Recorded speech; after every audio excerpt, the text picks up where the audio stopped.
go into the activity of tree planting, and I will read from the book of Joshua chapter 4 from verse 19. And the Bible says, "Now the people came up from the Jordan on the 10th day of the first month, and they camped in Gilgal on the east border of Jericho.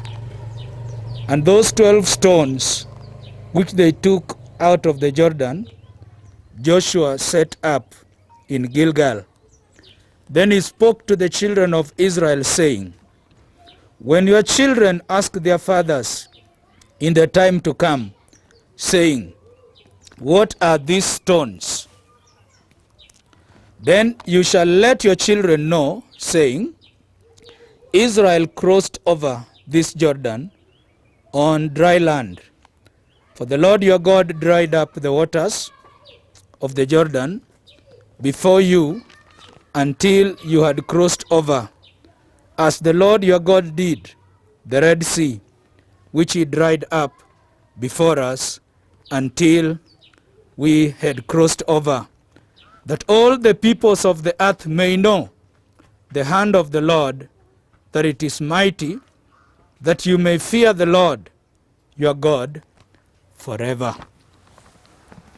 And so, just like with the children of Israel, God did a mighty act of taking them across the Jordan, bringing them to begin to take possession of their inheritance. As the children of Dominion City, the Lord has been gracious to us too. He brought us from across the other side, and 1 year ago we landed in this place. And today, as we mark our 20th anniversary since the inception of this work, we have every reason to tell God for his majesty and greatness. And the trees that we plant today are a prophetic symbol and testimony for generations to come. And so as we proceed to plant the trees, this is anchored in the Bible, that the people of God, those who walk with God, God uses them to put landmarks. And we are planting these trees today as a landmark and as a testimony to the greatness and the majesty of our God. And so I want to pray as I plant the first tree, and the rest will follow. Blessed God, the God of Abraham, the God of Isaac, the God of Jacob, the covenant-keeping God, and the Father of our Lord Jesus Christ, we stand here today because you are the same yesterday, today, and forever. You change not. Like our fathers witnessed your greatness, in our generation we are witnesses of your greatness. We are witnesses of your faithfulness. And Lord, as we plant this tree, it is a testimony that will speak to our children and our children's children, if your kingdom tarries, that they may know that the Lord God is true, and the Lord God is majestic, and the Lord God is mighty. And so we dedicate the trees we plant to you, to the glory of your holy name, in the name of the Father, and of the Son, and of the Holy Spirit. We all say amen. Amen.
And it is done in Jesus' name.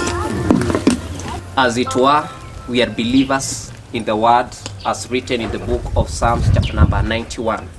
So the Bible says that those that abide in the secret place of the Lord God Almighty shall dwell under his shadow forever. So we believe as elders are planting this tree, whoever will be coming into the city of Dominion shall abide and shall dwell under the shadow of God Almighty. Thanks a lot, Bishop Lina, as you plant the second tree.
To all children of Dominion City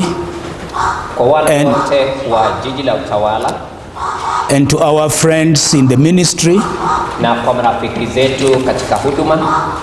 and all souls of all mankind who will have opportunity to watch this video,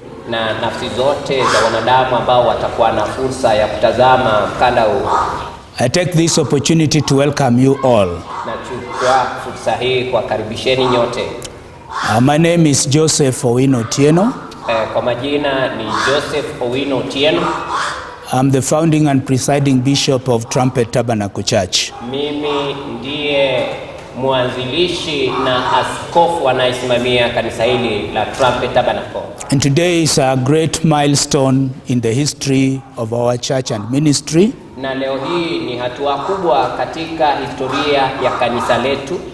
As we mark our 20th anniversary since the inception of this work. Tunapotia alama miaka yetu wa 20 tangia kuanzilishwa kwa kazi hii. This occasion is being marked at a very unique time in history. Hafla hii inafanyika katika wasaa ya kipekee kabisa katika historia. We've never had it this way before. Hatujawahi kuwa nayo na kwa hali kama hii hapo awali. I can confess and attest here that every year we have marked our anniversary since year one. Naweza kiri na kusema hapa ya kwamba kila mwaka tumetia alama na kusherehekea kuanzilishwa kwa kanisa yetu. And it is always with the jubilant celebration, singing, praising and dancing and jumping. Na kila mara ni kwa sherehe ya kipekee, mbwembwe ya kipekee tunaposhangilia. But this year it has pleased the Lord that we mark it in this way. Na leo mwaka huu imempendeza Mungu ya kwamba tupate kusherehekea kwa namna kama hii. Like the children of Israel in Babylon, we find ourselves in a very strange land. Kama wana wa Israeli kule Babeli tumejikuta katika nchi ya kigeni kabisa. They said then, how can we sing the Lord's song in a strange land? Kasema ya kwamba tutawezaje kuimba nyimbo za Mungu katika nchi ya kigeni. But today we know better. Lakini leo hii twajua bora zaidi. Because the word of God tells us to rejoice in the Lord always. Kwa sababu neno la Mungu linasema ya kwamba tusherehekee katika Bwana kila mara. And to give thanks in everything and for everything. Na kupatiana na kutoa shukrani kwa kila kitu na kwa kila hali. And so we are here to give thanks to our God. Na kwa hivyo tuko hapa kupatiana shukrani kwa Mungu wetu. And to mark this occasion in the best way we know how. na kusherehekea hafla hii katika njia bora kabisa tunayoweza kujua. Once again, I heartily welcome you to celebrate together with us Kwa mara nyingine tena na wakaribisheni kwa moyo mkunjufu kusherehekea pamoja nasi the faithfulness of the Lord. uaminifu wa Bwana. Indeed, the Lord has been faithful. Kwa hakika Bwana amekuwa mwaminifu, He has led us. ametuongoza. And I will read a scripture Na kwa hivyo nitasoma andiko just to set the tone of my message as we mark this day. ili kuweka kasi ya ujumbe wangu tunaposherehekea siku hii. My scripture reading comes from the book of 2 Corinthians, Andiko langu litatoka katika Wakorintho ya pili, chapter 2, sura yake ya pili, from verse 12 to 14. kuanzia mstari wa 12 mpaka 14. And the Apostle Paul wrote to the church in Corinth, Na mtume Paulo akaandikia kanisa ilikuwa kule Korinto, and he says from verse 12, chapter 2 of 2 Corinthians, from verse 12, na anasema kuanzia mstari wa 12 ya Wakorintho wa pili, says, "Furthermore, when I came to Troas to preach Christ's gospel, and a door was opened to me by the Lord, I had no rest in my spirit, because I did not find Titus my brother. But taking my leave of them, I departed for Macedonia. Now thanks be to God, who always leads us in triumph in Christ, and through us diffuses the fragrance of his knowledge in every place." Basi nilipofika Troa kuhubiri injili ya Kristo na kukuta kwamba Bwana alikuwa amenifungulia mlango, bado nilikuwa sina utulivu akilini mwangu kwa sababu sikumkuta ndugu yangu Tito huko. Hivyo niliagana nao nikaenda Makedonia. Lakini Mungu ashukuriwe, yeye ambaye siku zote hutufanya kuandamana kwa ushindi tukiwa ndani ya Kristo, naye kwa kupitia sisi kueneza kila mahala kama harufu nzuri ya kumjua yeye. Glory be to God, and may he bless his word as we share it. Utukufu iwe kwa Bwana, kwa Mungu, na acha bariki neno lake tunapolishiriki. The Apostle Paul is sharing or is writing to the church at Corinth. Sasa mtume Paulo anaandikia kanisa lilokuwa kule Korinto. And he says he came to Troas as he was moving around in fulfillment of his divine assignment. Anasema ya kwamba alifika Troa alipokuwa anaendelea katika mwondoko wake wa kushiriki injili ya Yesu Kristo. And he says a door was opened to him. Na akasema ya kwamba mlango ulifunguliwa kwake. But he says something very unique. Lakini anasema kitu cha kipekee kabisa. That even though the door was opened to him to preach the gospel, ya kwamba ingawaje mlango ulikuwa umefunguliwa ili apate kuhubiri injili, and he entered this land, na kaingia katika nchi hii, his soul had no rest. nafsi yake haikuwa na pumziko. Not because the Holy Spirit was not with him, Sio eti Roho Mtakatifu hakuwa naye, not because he was not anointed, sio eti hakuwa na upako, but because he missed someone who was very important to him for companionship and for fellowship. lakini kwa sababu alikosa mtu ambaye alikuwa muhimu sana kwake katika kushauriana na hata katika kushirikiana. In verse 13, he names this man. This man is Titus. Katika mstari wake wa 13 akamtaja huyu mtu. Huyu mtu ni Tito. What do I want to say here? Nataka kusema nini hapa? As we mark our 20th anniversary today, tunaposherehekea kumbukumbu yetu ya miaka 20 siku ya leo hapa. the theme of my sharing is from steps to strides. Mada kuu ya kushiriki kwangu ni kutoka hatua moja mpaka hatua nyingi. That means that this journey began with a step. Kumaanisha ya kwamba hii safari ilianza kwa hatua moja. It is getting to a great momentum, and we are now beginning to move in great strides. Sasa imeshika kasi kubwa na sasa tunaanza kupiga hatua kubwa. I want to say here without fear of contradiction, Nataka kusema hapa bila hofu ya kuchanganyikiwa, that we wouldn't have come this far ya kwamba hatungelifika umbali huu if God was not gracious enough to give us people, men and women, for companionship and for fellowship. endapo Mungu hangetuneemesha vya kutosha kutupa watu kwa ajili ya kushirikiana kihuduma. And it gives me great pride and joy today Na inanipa fahari kubwa na furaha kubwa leo, just to introduce to you those who have accompanied me as we make this statement. kuwatanguliza wale ambao wameandamana nami tunaposherekea siku hii ya leo. First and foremost is my lifetime companion, Bishop Lina Njeri Otieno, Askofu Lina Njeri Otieno, who was consecrated bishop 1 year ago, a time like this last year. ambaye alitawazwa katika afisi ya askofu mwaka moja uliopita wa saa kama huu.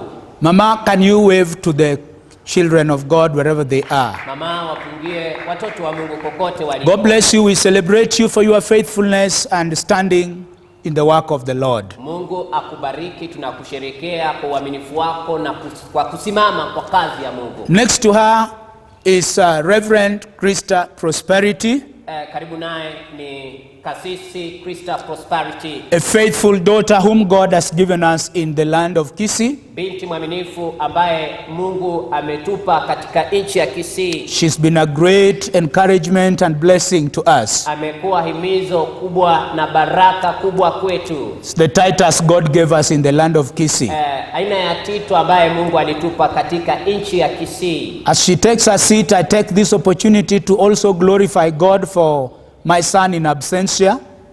Anapochukua kichake pia anataka kushukuru Mungu kwa sababu ya mwanangu ambaye hayupo hapa, who is the first fruit of this ministry, ambaye ndiye limbuko na mzaliwa wa kwanza ya huduma hii. my true son, Apostle James Ongera Nyagwaya, Mwanangu hakika mtume James Ongera Nyagwaya, whom we commissioned in this place 1 year ago, a time like this last year. ambaye tulimtuma kutoka mara hapa mwaka mmoja uliopita wa sana wakati kama huu, And who is now leading a thriving church in Nairobi, Kajiado counties, in Ongata Rongai. ambaye anaongoza kanisa kubwa kule Ongata Rongai katika kaunti ya Kajiado iliyoko katika viunga vya Nairobi. He is worthy of mention. Anastahili kutajwa. Were it not for the unusual circumstances today, Isingelikuwa ya hali tata tulionayo leo, he could have been here today as we mark the first anniversary of his commissioning. angelikuwa hapa tunaposherekea kumbukumbu ya kwanza ya kutumwa kwake. And son, wherever you are, when you watch this video, I want you to know that we appreciate you. Heaven is forever thankful for your commitment and dedication to make this work succeed. Na mwana, kokote ulipo utakapokuwa unatazama mkanda huu, nataka ujue ya kwamba tunakuheshimu sana na kuonea fahari na mbingu inapendezwa nawe. I will proceed to introduce the others without following any order of seniority or protocol. And so the next on the line is my son Cornelius Matoroki. Alafu mwingine kwenye foleni ni Cornelius Matoroki. He's an elder in this ministry. Yeye ni mzee katika huduma hii. And a Titus to us. Na Tito kwetu. We celebrate you, son. Tunakusherekea mwana. Next is Mrs. Millicent Otutei. Mwingine ni Millicent Otutei, co-pastor together with the husband Samuel Otutei, who is my interpreter today. mchungaji mwenza pamoja na mchungaji Pio Otutei ambaye ni mtafsiri wangu leo. We celebrate you, daughter Millicent, tunakusherekea binti Millicent, because of the role you play in this work and ministry. kwa sababu ya jukumu ambayo unafanya katika huduma hii na katika kazi hii. The Lord of glory remember your sacrifices and bless you. Bwana apate kukumbuka dhabihu zote ambazo ushaitoa katika kazi hii. Following is we call him chairman.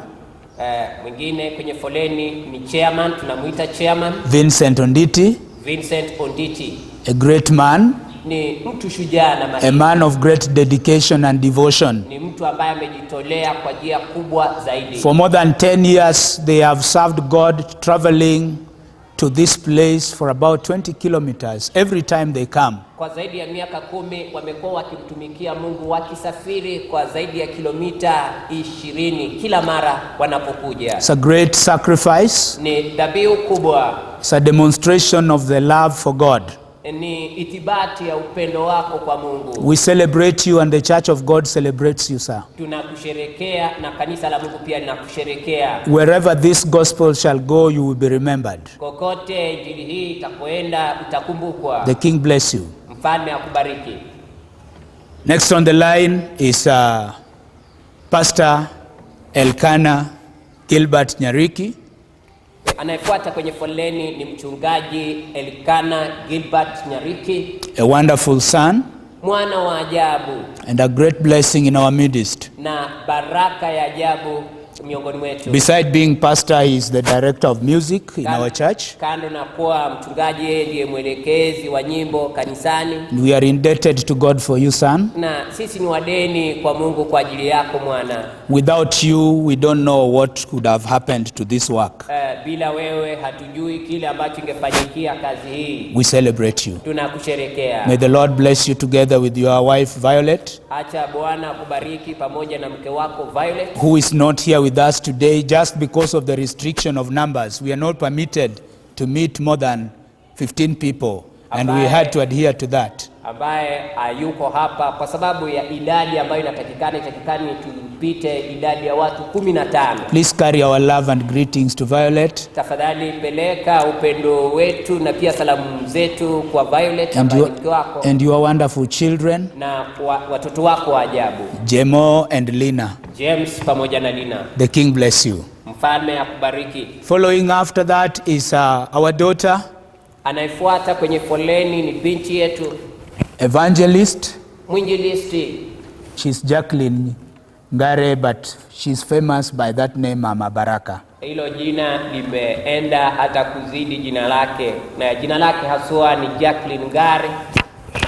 She's a pastor and a wife of our pastor, Ni mchungaji na mkewe mchungaji wetu, one of our senior pastors, mojawapo ya wachungaji wetu wakubwa, who takes care of our branch church in Nyabioto in Nyamira County. ambaye anasimamia tawi la kanisa letu kule Nyabioto katika kaunti ya Nyamira. Reverend Aaron Ngare is not here today because he is on duty at the Kisii High Court.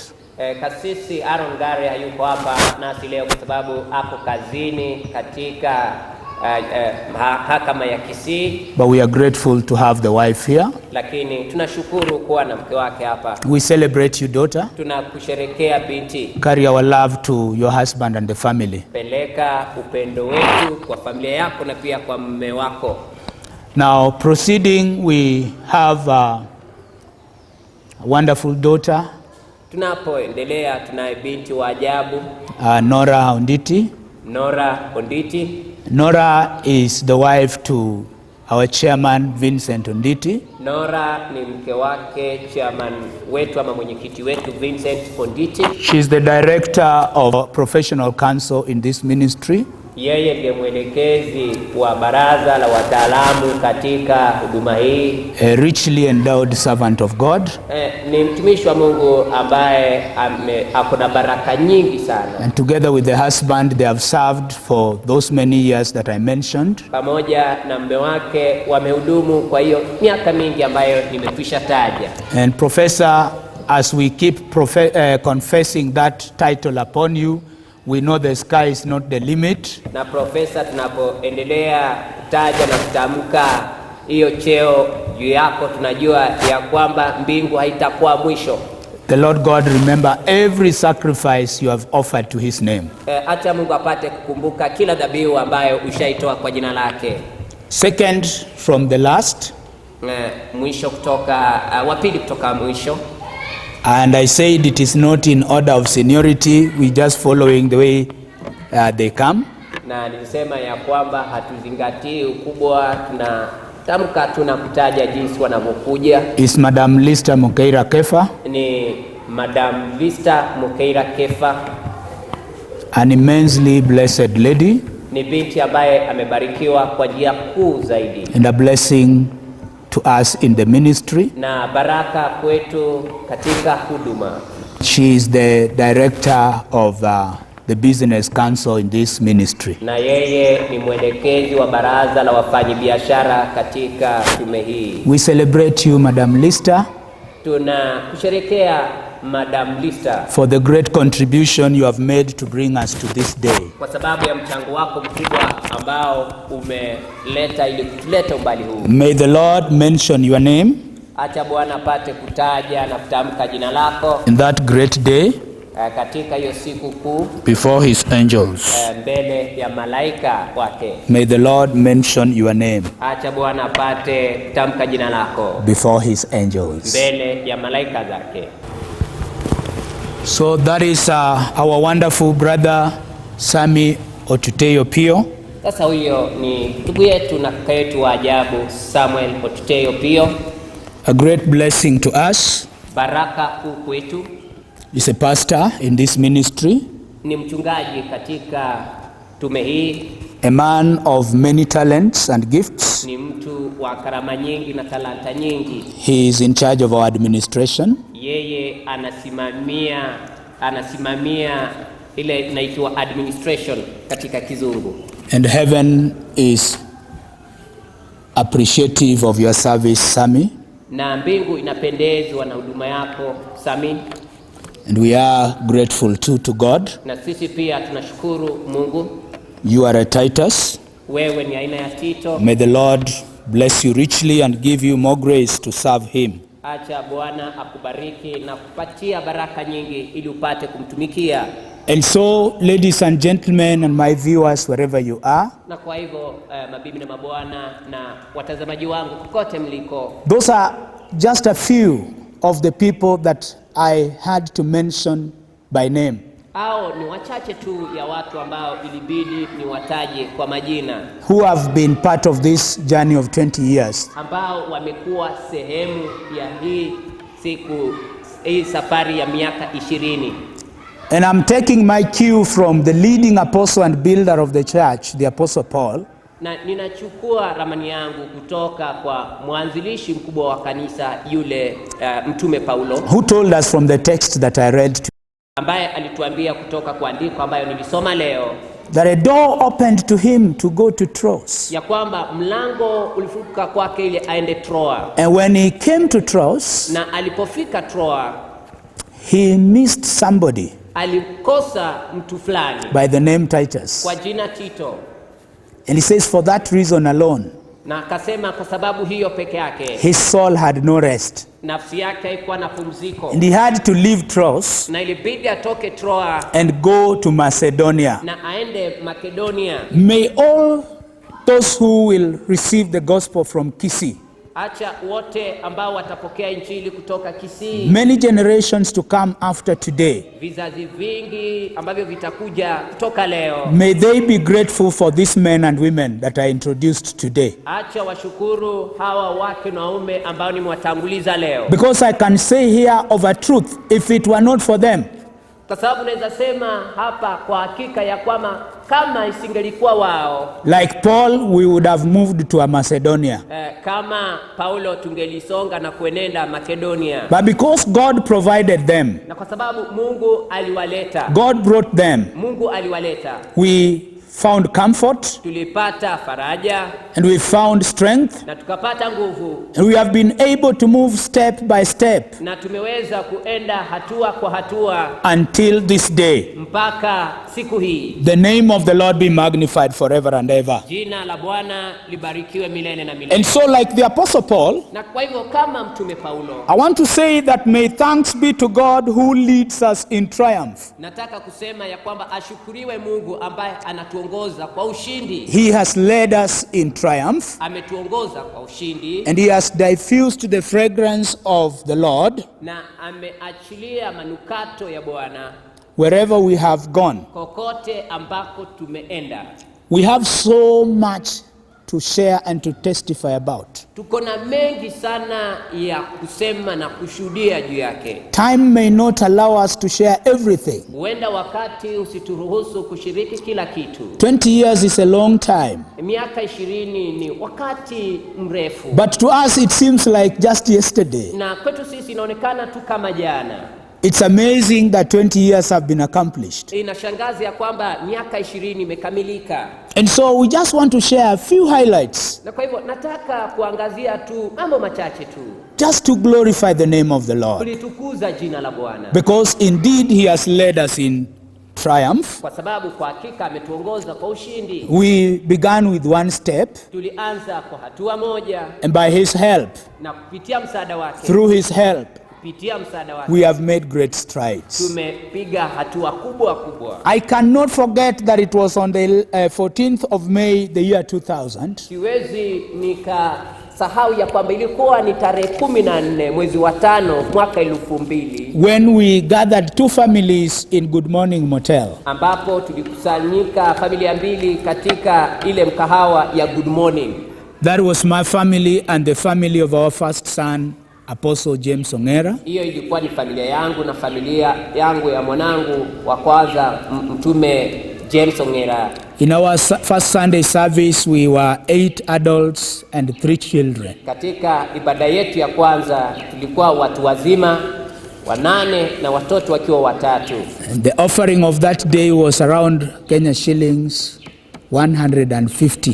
Sadaka ya siku hiyo ilikuwa yapata shilingi 150. That is where we began from. Hapo ndipo tulipoanzia. That was our humble beginning. Hiyo ilikuwa ni mwanzo wetu ya chini. But thanks be to God, I say with the Apostle Paul. Lakini ahimidiwe Bwana, nataka kusema pamoja na mtume Paulo. Because he leads us in triumph. Kwa sababu yeye hutuongoza kwa ushindi. And he diffuses the fragrance of Christ wherever we go, in every place. Na anaachilia manukato ya Kristo kokote tuendako, kila mahali. We stayed in Good Morning Motel for just 1 year. Tulikaa Good Morning Motel kwa mwaka moja tu. God graced us in 2001 and we acquired our first preaching equipment. Mungu akatuwezesha 2001 tukanunua vyombo vyetu vya kwanza. Those few believers, they were hardly 20 after 1 full year. Hao waamini wachache hawako wanafika hata idadi ya watu 20 baada ya mwaka moja. But we were able to contribute to raise together Kenya shillings 64,000 and buy our first equipment. Lakini tulikuwa tuna uwezo wa kukusanya shilingi 64,000 ili tununue vyombo. And upon purchase of those instruments, na tuliponunua hivyo vyombo, our praise to God became very exuberant, and before long we attracted a crowd that could not fit in that hall. Sifa zetu kwa Bwana ikaenea kote na ikawa kubwa zaidi, na kabla ya muda mrefu ikawa ya kwamba idadi yetu ilikuwa kubwa kiasi kwamba isingetoshelea pale ndani. Our host in that place said, "Pastor, when you came here you were small, you were few, you were not noisy, and you know this is a social place, so since you arrived here, now you've become noisy. Now when you praise here over weekends, my clients don't come, so you have to move." Yule mwenyeji wetu akasema ya kwamba mlipokuja hapa mkukuwa na kelele, lakini sasa mmekuwa na kelele nyingi sana, na mnajua ya kwamba hapa ni mkahawa ambapo watu wanakuja, na mnapofika hapa kila Jumapili mnapiga kelele kiasi kwamba wateja wangu hawaji. Kwa hivyo itabidi msonge na muenende pengine. We had to look to our God and trust him to provide us a place to move to. Na ilibidi tumuombe Mungu wetu ili aweze akatualia mahali ambapo tungesonga. And God in his grace led us in triumph. Na Mungu kwa neema yake akatuongoza kwa ushindi mwingine. And he brought us to a good servant of God who received us well and gave us a place to lease and raise a structure. Na akatuongoza kwa mtumishi wa Mungu ambaye alituonyesha mahala ambapo tungejenga hekalu. At that time we also established our first eldership for the church, confirmed our first eldership. Wakati huo pia tuliupata kutawaza wazee wa kwanza wa kanisa, comprising of myself, akiwemo mimi mwenyewe, Elder James Nyagwaya, mzee James Nyagwaya, and Elder Daniel Kebati, who has since left us to proceed to his own ministry. Na mzee Daniel Kibati ambaye ametuacha na kuenda katika huduma nyingine. The challenge of building the new place made us to lose a good number of members. Changamoto ya ujenzi ilitufanya kupoteza idadi nzuri ya washirika. But those who remained soldiered on. Na waliosalia wakaendelea. And God added us many more people. Na Mungu akatuongeza watu wengi zaidi. As we continued in our journey in the year 2007, tulipoendelea na safari yetu mwaka 2007, in our history as a nation, that was a challenging year. Kwa historia yetu kama taifa, hiyo ilikuwa ni mwaka wenye changamoto. It was a year that witnessed post-election violence and a lot of disruption. Ilikuwa ni mwaka ulioshuhudia vita baada ya uchaguzi na vitu vingi vikaribika. But our God thundered in a big way. Lakini Mungu wetu akanguruma kwa njia kubwa. And it also became a time for us to strategize for a new beginning. Na ikawa ni wasaa wetu wa kuweka mikakati kwa ajili ya mwanzo mpya. We placed 3 major requests before God that time. Tuliweka maombi matatu mbele za Mungu ambayo ni kuu. We asked our God to grant us registration of this church and ministry. Tuliomba Mungu wetu ya kwamba awezeshe ya kwamba ili kanisa na huduma ipate kusajiliwa.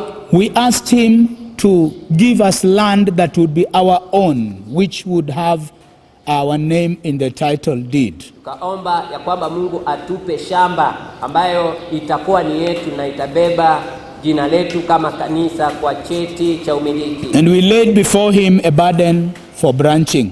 Na pia tukaweka mbele yake ya kwamba tupate kuwa na matawi. As we crossed over in January 2008, tulipovuka Januari 2008, God led me to ordain the first generation of pastors after me as the founder. Mungu akaniongoza kuleta kizazi cha kwanza cha wachungaji baada yangu kama mwanzilishi. And those servants of God are now fully grown, manifesting God in their own ministry assignments. Hao wachungaji sasa hivi wamekomaa wakimdhihirisha Mungu katika majukumu ambayo Mungu amewapa. Moving as we continue to soldier on in our mandate.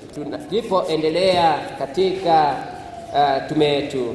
The year 2012, after I graduated from Africa Theological Seminary, mwaka 2012 baada ya kufuzu katika chuo cha Biblia, God led me to start establishing our school of ministry. Mungu akaniongoza kuanza kuimarisha shule yetu ya huduma. And so that marked the beginning of our training mandate. Na hiyo ikaanzilisha ikakuwa ni mwanzo wa uzinduzi wa tume yetu ya kufundisha. And we were able to raise some very powerful servants of God. Na tumeweza kukuza na kuinua watumishi wa Mungu wenye nguvu sana through that school of ministry. Kupitia shule hiyo ya huduma. Among those who graduated in 2013, kati ya wale waliofuzu mwaka 2013, Pastor Juvenalis Patrick Nyabuto is now in Texas.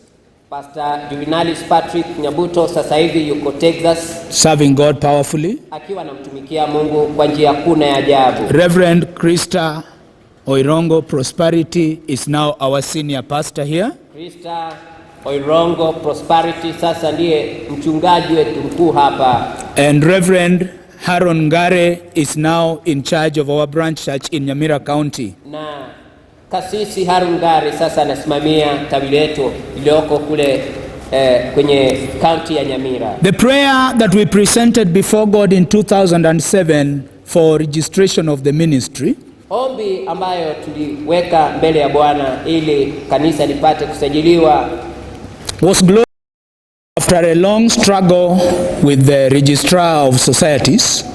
Baada ya ming'ang'ano sana na yule registrar wa society, we finally got our registration certificate. Hatimaye tulipata cheti chetu cha kusajiliwa. And the first 3 trustees again were myself, na wale ambao walikuwa ni wasimamizi watatu wa kwanza walikuwa ni mimi mwenyewe, Pastor James Ongera Nyagwaya as the General Secretary, Mchungaji James Ongera Nyagwaya kama katibu mkuu, and Lina Njeri Otieno as the National Treasurer. na Lina Njeri Otieno kama mweka hazina wa kitaifa. In that same year, we ordained the second generation of pastors. Katika mwaka huo huo tukatawaza kizazi cha pili cha wachungaji, And we began to make great strides from that time onwards. na tukaanza kupiga hatua kubwa kuanzia wakati huo kuendelea. In the year 2014, I was consecrated to the office of bishop. Mwaka 2014 nilitawazwa kwa afisi ya askofu, And in the year 2015, God answered our prayer for a plot of land under our name. na mwaka 2015 Mungu akajibu ombi letu ili tupate shamba linalobeba jina letu kama kanisa. We are forever grateful and indebted to God with thanksgiving for Pastor Nelson Machogu and Grace Machogu, who were touched by God to donate the piece of land to the church. Kila mara tunawashukuru mchungaji Pastor Nelson Ondimu na Pastor Grace wa Moyo ambao waliguzwa na Mungu ili wapate kutoa shamba. It goes without saying that only God can do such things. Inabidi kusema ya kwamba ni Mungu tu ndiye anaweza tenda mambo kama hayo.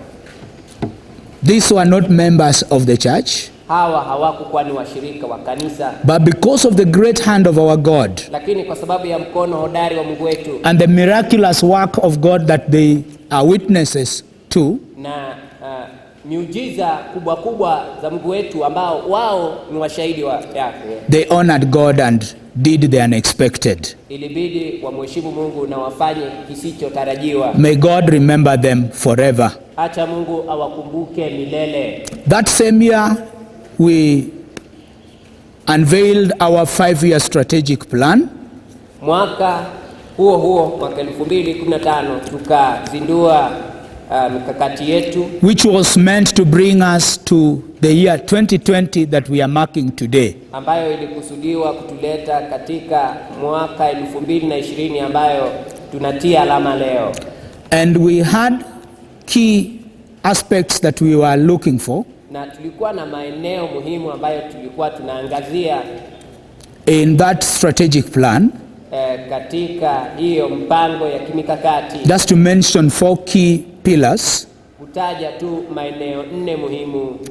we were looking forward to achieve institutional development, Tulikuwa tunakusudia kuwafikia ujenzi wa kitaasisi, to see our people economically empowered, kuona watu wetu wamewezeshwa kiuchumi, to achieve a level of basic health care, kupata kiwango cha huduma ya matibabu, and to become a voice in spiritual advocacy. na pia kufanyika sauti katika kueneza Injili. 2 years after that, the Lord God graciously led us to embark on building a sanctuary for His name. Miaka 2 baadaye, Bwana Mungu akatuongoza kuanza kujenga hekalu kwa jina lake As part of our institutional development, kama mojawapo ya kujenga taasisi. we can report that graciously God has done wonders Na kwa hakika tunaweza sema ya kwamba Bwana ametenda maajabu. to lead us in the project of building the sanctuary. Were our brother who has since carried the name chairman, that is Vincent Onditi, Waliotuongoza katika kutendeza huo mradi, kwanza kabisa alikuwa ni yule bwana anayebeba jina mwenyekiti Vincent Onditi, together with Bathsheba Ongaki, Sister Bathsheba Ongaki, pamoja na dada Bathsheba Ongaki and Sami Otuteo Pio as the secretary. na Sami Otuteo Pio kama katibu. In the year 2018, we unveiled the 3rd generation of pastors. Katika mwaka 2018 Januari tukazindua kizazi cha tatu cha wachungaji. And in that third generation we had 4 pastors. Na katika kizazi hicho cha tatu tulikuwa na wachungaji 4. Pastor Samuel Pio, Pastor Elkana Nyariki, mchungaji Elkana Nyariki, Pastor Jacqueline Ngare, mchungaji Jacqueline Ngare, and Pastor Henry Asiago. na mchungaji Henry Asiago. The year 2019 became the year of Grand March to bring us to Dominion City. Mwaka 2019 ikawa ni mwaka wa kupiga hatua kubwa ambayo ilituongoza mpaka kwenye jiji la utawala. And God in His grace enabled us to bring the sanctuary to a level that we could inhabit it. Na Mungu Mwenyezi kwa neema yake akatuwezesha kuleta hekalu kwa kiwango ambacho tungeweza kukaa ndani. And so in May 2019 we migrated from our leased plot in a semi-permanent sanctuary to the present location of the church, which is also the headquarters of this ministry, famously known as Dominion City in Mwamogesa area of Kisii town. Katika mwezi wa 5 2019 tulihama kutoka kwenye ploti yetu ya kukodishwa iliyoko kule Botori tukahamia katika eneo la Mwamogesa ambao kufikia sasa ndio kituo kikubwa cha kanisa la Trape Tabernacle ambayo sana sana hujulikana kama jiji la utawala. That year also marked our beginning of shooting great branches. Huo mwaka pia ikatia alama mwanzo wetu wa kutuma na kuanzisha tawi kubwa kubwa. And we commissioned our firstborn son, Apostle James Ongera Nyagwaya, na tukamtuma mzaliwa wetu wa kwanza mtume James Ongera Nyagwaya to begin our branch that goes by the name Dominion Embassy in Ongata Rongai that serves Kajiado County and Nairobi County. Kuanzisha tawi letu linaloenda kwa jina Dominion Embassy kule Ongata Rongai iliyoko katika county ya Kajiado. And so today we are here marking our 20th anniversary. Na leo tuko hapa tukiwa tunasherehekea miaka 20 tangia ili kanisa kuanzishwa. As I said when I began, it was our desire to have a very exuberant celebration today. Nilipokuwa tunaanza ya kwamba nilikuwa natarajia ya kwamba mwaka huu tungekuwa na sherehe kubwa ya kukata kwa shoka. But it has pleased God that we may mark it in this way. Lakini kampendeza Mungu ya kwamba tupate kusherehekea kwa namna kama hii. And so I found it necessary to enumerate all those achievements. Kwa hivyo nikaipata ya kwamba ni muhimu kupata kuorodhesha hivyo vitu vyote ambavyo tumepata kufikia, in a way to mark the path that we have walked.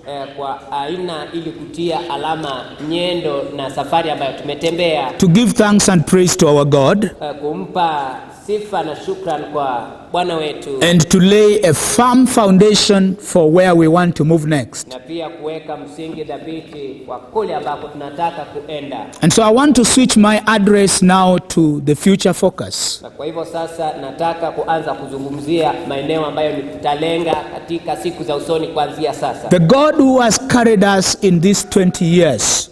Mungu ambaye ametubeba kwa miaka hii 20. When we were nothing. Wakati tulikuwa sisi sio kitu. When we had nothing. Wakati hatukuwa na kitu. I have every reason in my heart. Niko na kila sababu moyoni mwangu. I have all the boldness in my spirit. Niko na ujasiri wingi kabisa katika nafsi yangu. To address the sons and daughters of this ministry today. Kuzungumzia wana na mabinti ya tume hii leo hii. There be some who began with us but they are no longer with us. Huenda kuna wengine ambao walianza pamoja nasi lakini hawapo pamoja nasi. But I want to tell them that their contribution in those 20 years will never go unremembered. Lakini nataka niwaambie kwamba mchango wao kwa hiyo miaka 20 haitaenda bila kukumbukwa. Jesus said, whoever will give a glass of cold water to these my servants will not miss their reward. Yesu akasema ya kwamba yeyote atakayetoa angaa kikombe cha maji kwa hawa watumishi wangu hawataenda bila kupata thawabu yao. Many who have passed through this church and have done great works of service. wale ambao wamepitia hili kanisa na wamefanya kazi kubwa kabisa ya utumishi. I want this message to reach them and to reach heaven too. Nataka ujumbe huu wafikie na pia ifikie mbingu. That their works are remembered and will always be remembered. Ya kwamba kazi yao inakumbukwa na kila mara itakumbukwa. And it is my prayer every moment that I breathe and live, na ni ombi langu kila mara napoishi na kupumua, that the Lord may bless them wherever they are. ya kwamba Bwana apate kuwabariki kokote waliko. For those who have loyally and faithfully remained committed to this vision, kwa wale ambao kwa moyo mkunjufu na kwa uaminifu wameendelea kujitolea kwa tume hii, I want to say that the best is yet to come. nataka niseme ya kwamba bora ingali kuja. We are embarking on a journey Na tunaanza safari that God told us at the beginning of this year ambayo Mungu alituambia tulipokuwa tunaanza mwaka huu, to lead the Church of Christ globally kuongoza kanisa la Mungu kote ulimwenguni in a decade of order and maturity. katika mwongo wa mpangilio na ukomavu. Is it any wonder then that God had to call the whole world to order?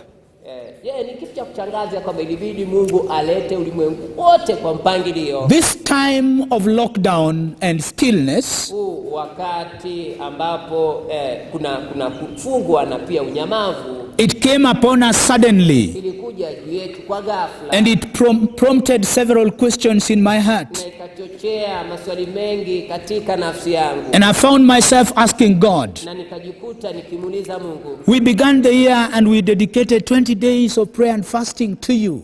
Tulianza mwaka na tukatenga siku 20 ya kuomba na kufunga kwako. And you told us you are taking us to the places of our Na inheritance. ukatuambia kwamba unatupeleka katika maeneo ya urithi wetu. We planned the year, Tukapanga vitu vingi kwa mwaka. and nowhere did you warn us that there was going to be a time when some of these plans would not be undertaken. Na hakuna mahala ambapo ulituonya ya kwamba kutakuwa na wakati ambapo baadhi ya mipango hii haitapata kutimia. And I was like, God, does it mean you don't have friends on earth today? Na ilikuwa ni kana kwamba namuuliza Mungu swali, je, Mungu inamaanisha kwamba hauna marafiki ulimwenguni leo hii? In the days of Abraham, you said, how can I destroy Sodom and Gomorrah without revealing to my servant Abraham? Katika nyakati za Abrahamu ulisema ya kwamba naweza teketizaje nchi ya Sodoma na Gomora bila kumwambia mtumishi wangu Abrahamu. And in the book of Amos chapter 3, you tell us the Lord God does nothing without revealing to his servants the prophets. Na katika kitabu cha Amosi 3 nasema ya kwamba Bwana Mungu hatendi chochote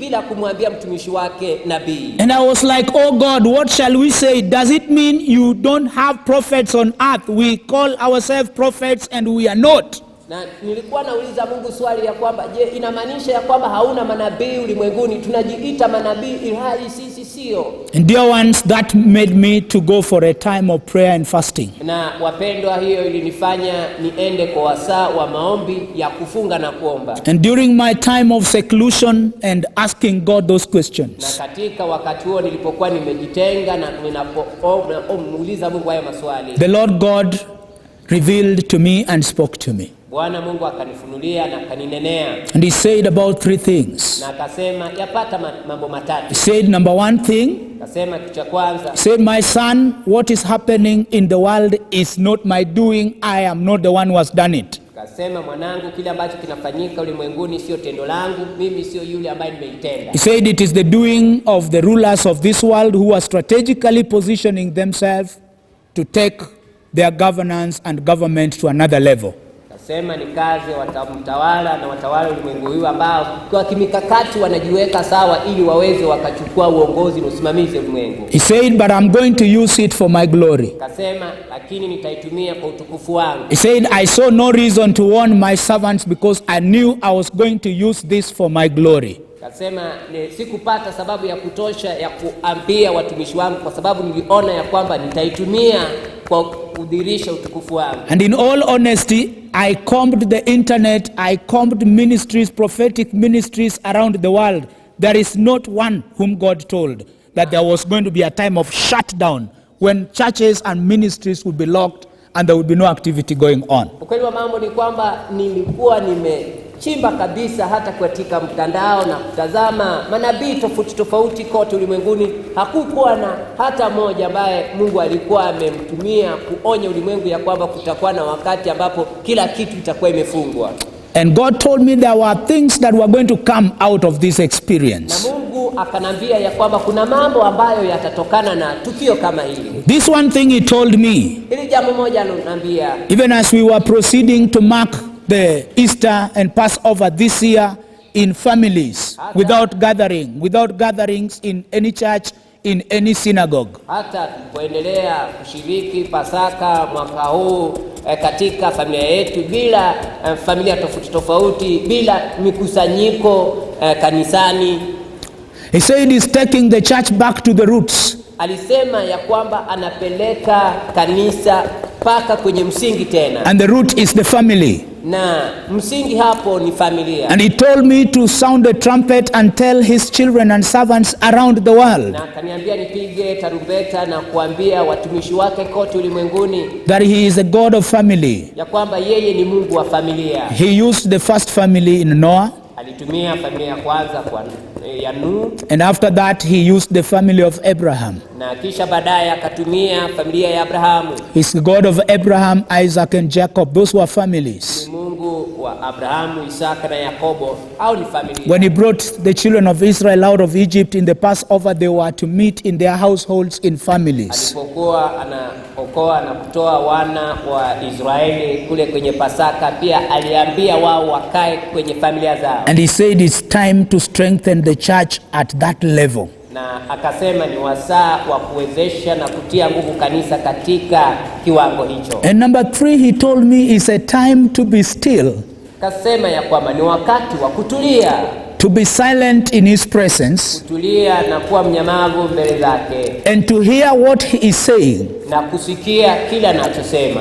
To receive the directions that he is giving. Kupokea mwelekeo anayotoa. For ministry after COVID-19.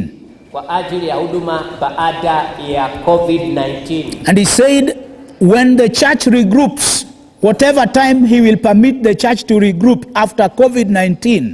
Kasema baada ya kanisa kukusanyika tena baada ya janga la corona. It is going to be a time of brand new ways of serving him. Kasema ya kwamba itakuwa ni wasaa wa njia mpya kabisa ya kumtumikia. And he is revealing those ways right now. Na anafunua hizo njia sasa hivi. Those are the ways that will bring the church to unity. Hizo ndio njia ambazo zitaleta kanisa kwa umoja. Will bring the church to the stature of Christ. Zitaleta kanisa kwa kiwango cha Kristo. To a full mature church. Kwa kiwango cha kanisa ambalo limekomaa kamilifu. And he said it will not be business as usual after this COVID-19. Akasema ya kwamba mambo hayatakuwa sawia tena baada ya janga hili la corona. He said we use this time to clarify our vision. Sema ya kwamba tutumie muda kama huu kuweka waziwazi maono yetu.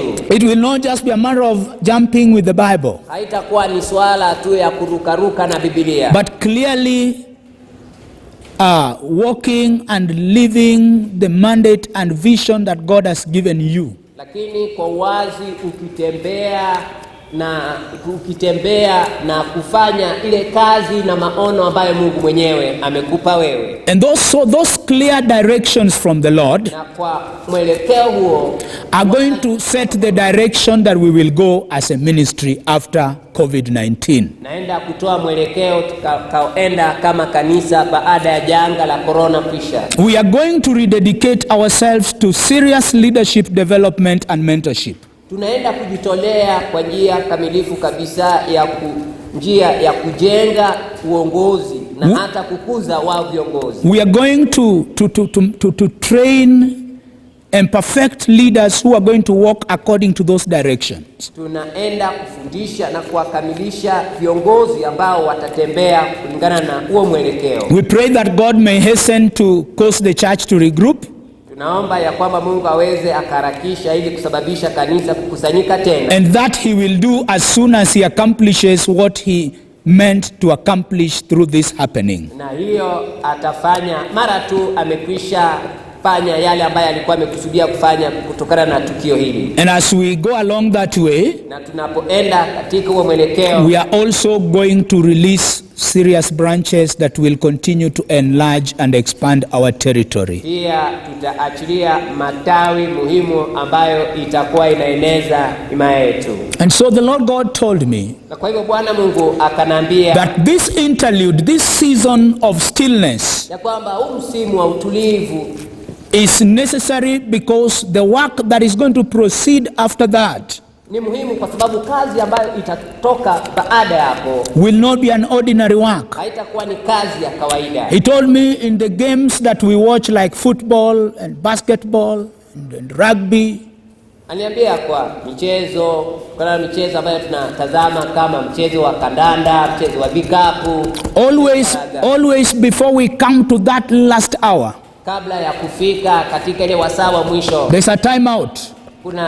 kuna kipindi pale cha mapumziko, And that is the time to perfect your strategy, na huo ndio wasaa wa kutia makali mkakati wako, so that you come to the moment of finality. ili ufike katika kipindi cha lala salama. He gave me the example of Joshua Alinipa mfano wa Yoshua after they crossed the Jordan. baada ya kuvuka Yordani. He said, you see my son, I would have just led them express to start attacking.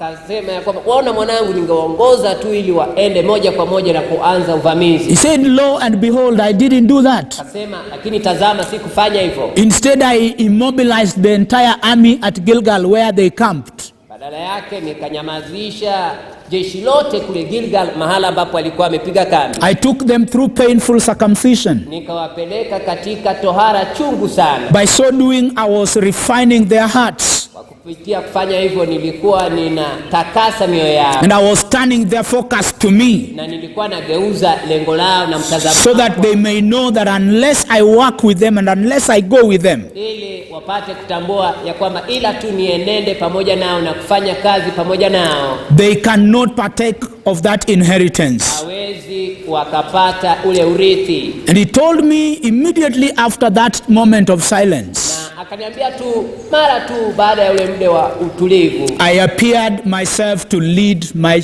army to possess their inheritance. nalijitokeza ili niongoze jeshi langu ili wapate kumiliki milki yao. And I want to address God's people who belong to this mandate and the entire body of Christ worldwide, Na nataka nizungumzie watu wa Mungu ambao ni watume, that the Lord mighty in battle is coming to lead his church himself after this COVID-19. kwamba Bwana Mungu mwenye nguvu ambaye ni shujaa wa vita anakuja kuongoza kanisa lake baada ya hili janga la A lot of childish and immature things that we have been doing and getting away with will receive quick and due punishment. Mambo mengi ya kitoto na yasiyokomaa ambayo tumekuwa tukifanya yatapata adhabu ya moja kwa moja. Like he appeared to Joshua outside Jericho and he said, I have come as the commander of the armies of heaven. Jinsi alivyomtokezea Yoshua nje ya Yeriko na akasema, nimekuja kama amri jeshi wa jeshi la mbingu. He is coming and is going to lead his church in triumph. Anakuja na ataongoza kanisa lake mpaka kwa ushindi. Those enemies of the church that did this to prepare themselves, we sound an alarm for them to get ready.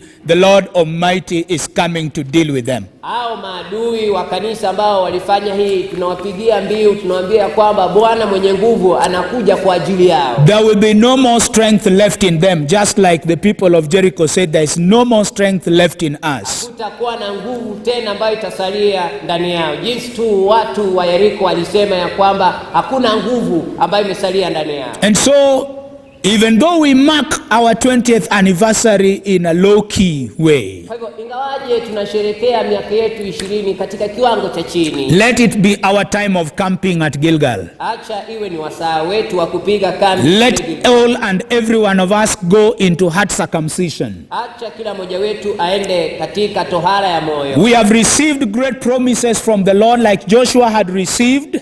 Tumepata ahadi kubwa kubwa kutoka kwa Mungu jinsi Yoshua alivyopata. God told Joshua in chapter 1 that no man will stand before you as long as you live. Yoshua alikuwa amepata ahadi kutoka kwa Mungu ya kwamba hakuna mtu atakayesimama mbele yake umbali ule unaishi. But before those promises could be fulfilled, Lakini kabla ya hizo ahadi kupata kutimia. God brought them to the place of renewal of the covenant and heart circumcision. Mungu akawaleta kwa eneo ya uisho wa agano na pia tohara ya moyo. And I want to say here with all boldness Nataka niseme kwa ujasiri wote that is where the Lord has brought us to. ya kwamba hapo ndipo Mungu ametuleta. I challenge us to get ready wherever we are, Natutia changamoto kuwa tayari kokote tuliko. because from here we are going to walk and work with the Lord. Sababu kutoka hapa tunaenda kutembea na kufanya kazi pamoja na Mungu. And what a privilege to be spared. Na ni tunuku haina gani kuponea. It will also interest you to know that it was a brand new army that Joshua and Caleb moved with. Itakushangaza kutambua ya kwamba ilikuwa ni jeshi mpya kabisa ambayo Yoshua na Caleb walitembea nao. And in this time there is a pruning going on. Na wakati huu kuna kuchongwa ambako kunaendelea. A number of people are going home. Kuna idadi kubwa ya watu ambao wanaenda nyumbani. I tell you, if it were not for the mercies of the Lord, we were told in Africa we will die like flies. Nataka nikwambieni ya kwamba kama isingekuwa ni kwa rehema za Mungu, Afrika tulikuwa tumeambiwa ya kwamba tutakufa kama hizi. But thanks be to God, Lakini shukrani iwe kwa Mungu who has kept us in the shadow of his glory. ambaye ametuweka katika uvuli wa utukufu wake. We are emerging. Tunaibuka. When we come from this, our Gilgal of humiliation, Na tutakapotoka katika gari yetu ya kushushwa, we shall be a mighty army of God. tutakuwa ni jeshi kubwa la Mungu. We shall advance to possess the land wherever the sole of our feet shall step. Tutapiga hatua kumiliki nchi ambayo Mungu mwenyewe ametupa. So children of God, wherever you are, Kwa hivyo watoto wa Mungu kokote mliko, get ready. mjiandae, Use this moment to ready yourself, tumie wasaa kama huu kujiandaa, because it will not be long before God begins to deploy us in a serious way. manake haitachukua muda mrefu kabla ya Mungu kutuleta kwenye kazi kubwa na ya kumaanisha. The God who has led us in triumph Bwana na Mungu ambaye ametuongoza kwa ushindi in the first 2 decades of this new millennium katika muongo 2 za kwanza ya milenia hii mpya, is going to lead us to great strides in the 3rd decade. atatuongoza kupiga hatua kubwa kubwa katika muongo wa 3. And at the end of it all, Na kwa mwisho wake wote we shall all proclaim with Joshua sote tutatangaza pamoja na that of all the promises that the Lord God gave us, ya kwamba kwa ahadi zote ambazo Bwana Mungu none of them have failed as it is this day. hakuna mojawapo ambayo haijatimia jinsi This is a prophetic church. hili ni kanisa la kinabii. We have moved by the word of prophecy every year of our lives. Tumenenda na neno la unabii kila mwaka wa maisha yetu. And we have seen God, even from what I enumerated today, accomplish the things he tells us and the things we place before him. Na tumeona Mungu akitimiza mambo ambayo alituahidi na mambo ambayo tunaweka mbele yake. Trust me, Niweze kuniamini, he is going to accomplish the ones that are ahead of us too. anaenda kutenda pia zile ambazo ziko mbele yetu. We are going to emerge as a vicious church, Tunaenda kuibuka kama kanisa hodari moving towards order and maturity. ambayo linalenga ukomavu na utaratibu. And as he called this a global center the very day he unveiled this sanctuary, Na alivyoita hii kuwa madhabahu ya kitaifa siku ya kwanza, kimataifa siku ya kwanza tulipoingia humu ndani. we are getting ready both to go to the globe and for the globe to come to us. Tunajiandaa kuenda kimataifa na pia mataifa kuja kwetu. To those ambassadors of this ministry who are already positioned in various parts of the world, Kwa wale mabalozi wa huduma hii ambayo tayari wamekwisha wekwa katika maeneo tofauti tofauti ya ulimwengu, this message comes to you to tell you, get ready, we are coming. ujumbe unakuja kwenyu kuambieni ya kwamba mjiandae, tunakuja. And to those of us who remain in Kenya and particularly in Kisii, Na kwa wale ambao wanasalia Kenya na haswa Kisii, we say rise up and put your strength, tunasema mwinuke na muweze mkajivika nguvu, because our time to go to the nations is at hand. manake wasaa wetu wa kuenda kimataifa na kwa mataifa imewadia. May the Lord bless this ministry. Acha Bwana bariki May the Lord bless this mandate. May the Lord bless this vision with all who are part and parcel of it. And Father, we give you glory. We give you praise. We give you honor because you deserve it all. We say it is not unto us. It is not unto us, but to your name we give glory. To see that we are in this sanctuary today is a testament of your faithfulness. May your name be glorified. Days without end. We have trusted in you. We will continue trusting in you. All our lives, we shall trust in you. And we shall work with you. And I pray and give thanks in Jesus' name. Amen and amen. The Lord God Almighty bless you.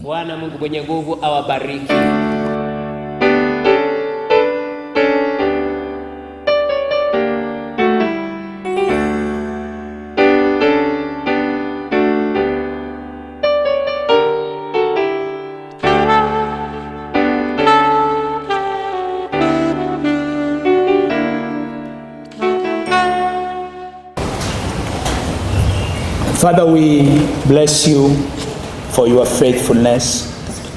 You have carried us as a family. Lord, 20 years ago, there was nothing called Trumpet Tabernacle Church. But you birthed it. Thank you, Lord. We are one family.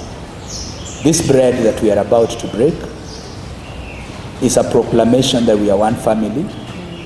Not just us here, but we also acknowledge the one body of Christ around the world. And that's why we hold no grudges against anyone. We extend our fellowship to those beyond these walls. Because Jesus, you prayed that we be one. Even as you and the Father are one.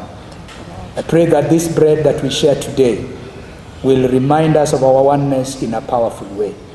And so I bless it in the name of the Father, and of the Son, and of the Holy Spirit. Amen. Amen. Lord, the cup that we share is the cup of the blood of the everlasting covenant that you shed on the cross for us. Every time we bless the cup, we are proclaiming that boundaries have been broken. We are proclaiming that curses have been eliminated. We are proclaiming that even those things that followed generations, they no longer have access to us. That we have come to Mount Zion, where the blood is sprinkling, and that blood is speaking better things than the blood of Abel. Lord, may your blood speak for us today. May your blood speak as we begin to walk in this third decade. May your blood speak and bring us to our inheritance. May none of us come short of the inheritance.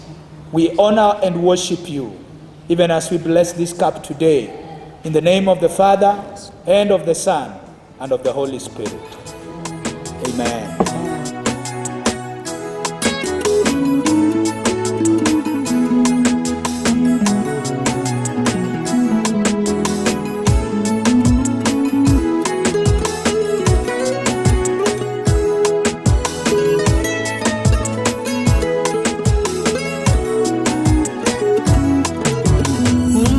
Tumetoka na mahali tumefika, ndiyo maana ninatambua kwamba wewe ni Ebeneza. Sio kwa uwezo wangu, ila ni kwa uwezo wako. Mahali nimefika Baba, acha nikushukuru. Ee Bwana, umenisaidia nifike mahali nimefika. Bwana, wewe ni Ebeneza maishani mwangu.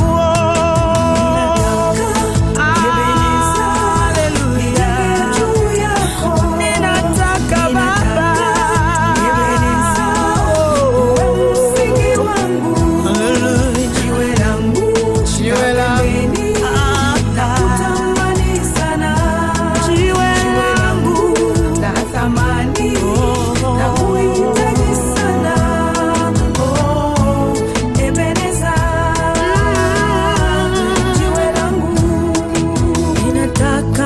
maisha yangu yajengwe juu yako. Ninataka ndoa yangu ijengwe juu yako Baba. Ndoa zilizojengwa juu yako Yawe hazivunjiki kamwe. Nyumba zilizojengwa juu yako Yawe hazivunjiki kamwe. Ninataka uimbaji wangu Baba ujengwe juu yako, maana wewe ni sauti yangu, wewe ni uzima wangu. Ninataka Ebeneza, Ebeneza, nijenge juu yako Baba. Ebeneza, wewe msingi wangu, jiwe langu la pembeni, nakutamani sana, jiwe langu la thamani, nakuhitaji sana. Oh, Ebeneza, Ebeneza, jiwe langu.